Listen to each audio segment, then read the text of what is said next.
Today's video is not just about adding new habits, but also how to open yourself to changes in your life. We all know that change is inevitable. Still, we don't accept this fact easily. So welcome to Whiskey Talks, this is Anmol, and today we are going to learn how to add and sustain new habits and open ourselves to the changes in our life.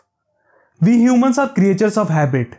We do things such as waking up, brushing our teeth, going for a cup of coffee, then a morning meal and then out to work regularly. More than 40% of the tasks we do every day are habitual, and the rest 60% also arise from them. But changing habits or including new ones is not that easy task, and it takes a strong willpower to continue something in the long run. And although we are highly motivated in the beginning, soon the inspiration fades away and we stop doing it. Let's see an instance. I know a lot of people who cannot do handstand, but they really want to. And just because they follow a wrong approach, they tend to get disheartened every time they try. They feel like they aren't strong enough for it. And other times when they start making a little progress, they break the practice and fall back to where they started. Where does things start to go wrong? Well, approaching handstand is just like approaching any other activity or cultivating a new habit. We know that in order to learn, we need to keep practicing it and have to make a habit out of it.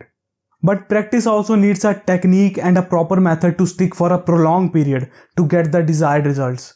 The methods I'm going to talk about are really easy to add in your life, and it won't cost you anything, not even much of your time. You just need willpower and the knowledge I'm going to share with you, and you will enjoy it while learning new things. Start small. If you go with a great change in your life abruptly, it becomes very difficult to sustain, and you drop it as soon as the inspiration behind it starts fading away. But if you start with small baby steps, it becomes easier to continue. And just like a kid have to crawl before he walks and walk before he runs, you have to start from the bottom and learn the basics to get to the advanced level.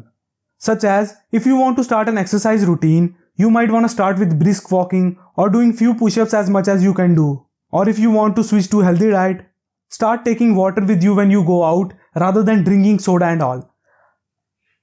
Gentle change. You have started from the bottom. Now the next task is to do it regularly, even if you give very little time to it. 10 minutes a day on a piano every day is far better than an hour on a Sunday or never doing it at all. And the next is increasing the intensity of your work with time.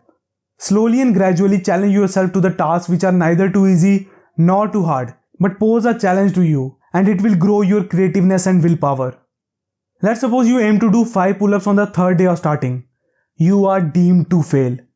But if you aim for 5 pull-ups in 15 days, it is achievable. And this method of step-by-step addition makes it sustainable and possible. And setting an aim like this keeps the motivation going, and you feel a sense of accomplishment as a reward every time you hit your goal. All you have to do is stay on the track and add little by little. Adding to an existing habit.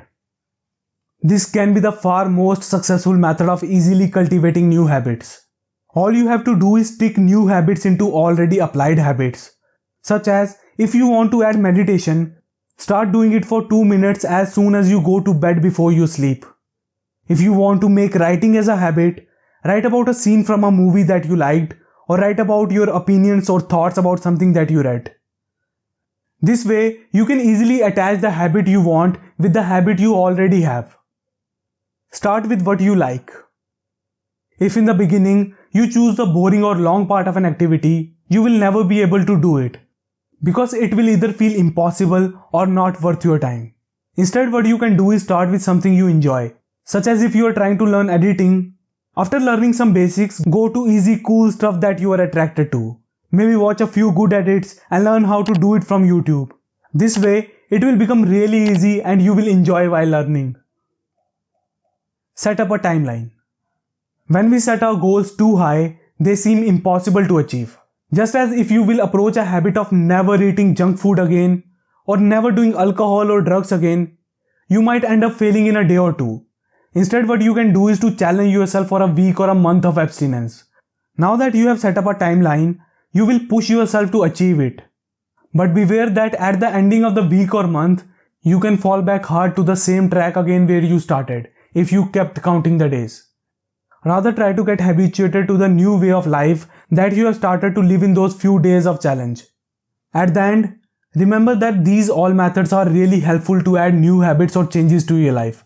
But you have to have that inspiration and above all, the willpower to sustain them. And that's all for today. And I know it's my habit to say it, but if you like this video, click on the like button, and if you're new, subscribe to Whiskey Talks. See you next time.